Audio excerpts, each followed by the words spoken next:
Kapolres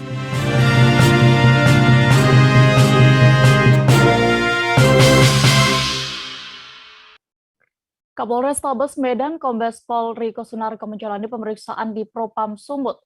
Kabid Propam Polda Sumut Kombes Pol Joas Ferriko Panjaitan menjelaskan bahwa ini adalah pemeriksaan kali kedua terhadap Kombes Pol Riko Sunarko. Dalam pemeriksaan kedua ini, Kapolres Tabes Medan itu berada di Propam Sumut hingga belasan jam. Kabar selengkapnya akan disampaikan rekan Vian, jurnalis Tribun Medan yang kini sudah bergabung bersama kami. Halo rekan Vian. Ya, halo rekan Dea. Ya, rekan Vian, bisa Anda informasikan terkait kasus apa Kapolres Tabes Medan ini diperiksa hingga sudah 2 kali?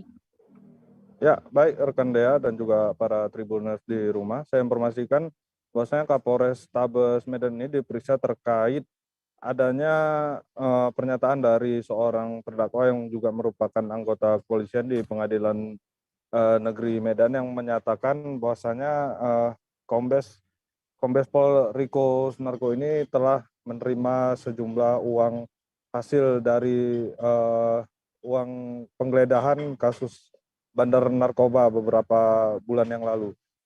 Ya, terdakwa menyebutkan bahwasanya Kombes Pol Riko ini menikmati uang tersebut sebanyak sekitar 75 juta rupiah dan uang tersebut dipakainya untuk membeli sepeda motor yang dihadiahinya kepada seorang anggota TNI dan juga ada beberapa sisa uangnya dipakainya untuk keperluan yang lain-lain. Baik rekan Dea. Lalu bagaimana untuk jalannya pemeriksaan terhadap Kombes Pol Riko ini untuk kedua kalinya? Karena tadi sempat saya singgung juga bahwa dia diperiksa hingga belasan jam. Ya, baik rekan Dea. Kapolres Tabes Medan ini tadi malam diperiksa di unit Propam Polda Sumatera Utara. Dia diperiksa terkait adanya pernyataan dari seorang terdakwa tersebut. Ya, jalannya proses persidangan mulai dari siang sampai tengah malam belum selesai terkait pemeriksaannya. Lalu tadi malam juga Kadif Propam Polda juga tidak membeberkan apa saja yang diberikan pertanyaan kepada Riko Sunarko, namun dia memastikan bahwasanya pihaknya masih mendalami kasus yang menyeret-nyeret nama Kapolres Tabes Medan tersebut. Baik, rekan ya. Ya, selain Kapolres Tabes Medan ini, siapa lagi yang diperiksa oleh unit Propam dalam kasus ini, Vian? Ya, baik.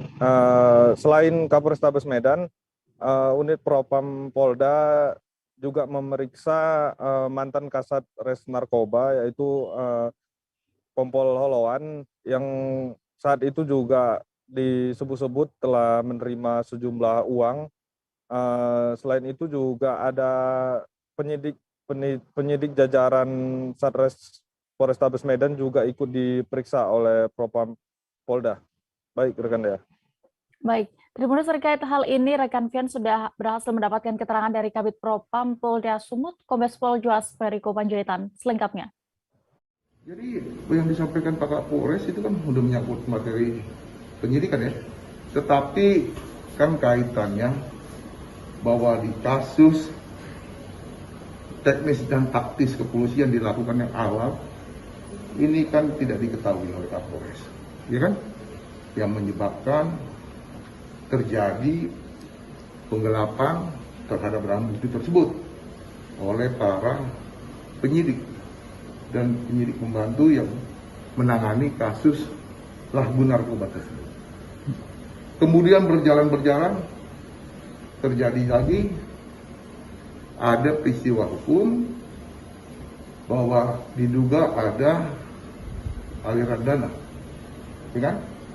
300 juta, yang mana modus lokus tempusnya berbeda, ya kan?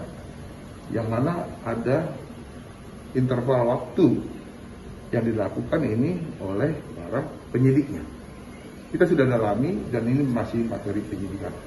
Dari Bitpropam Polda Sumatera Utara saat ini masih bekerja sama dengan dari Bitpropam Polri melakukan pendalaman untuk yang ditanyakan tadi, ini bukan kompetensi kami untuk menjawab, ini kompetensi pimpinan. Kalau untuk Pak itu diperiksa dari jam berapa? Pemeriksaan kita lakukan dari mulai tadi siang sampai malam yang akan diberikan pimpinan, ya. Jadi semua anggota kepolisian negara Republik Indonesia bila melakukan pelanggaran pasti ada sanksi. Tapi kita juga harus menghormati proses pembuktian ke arah permasalahan tersebut.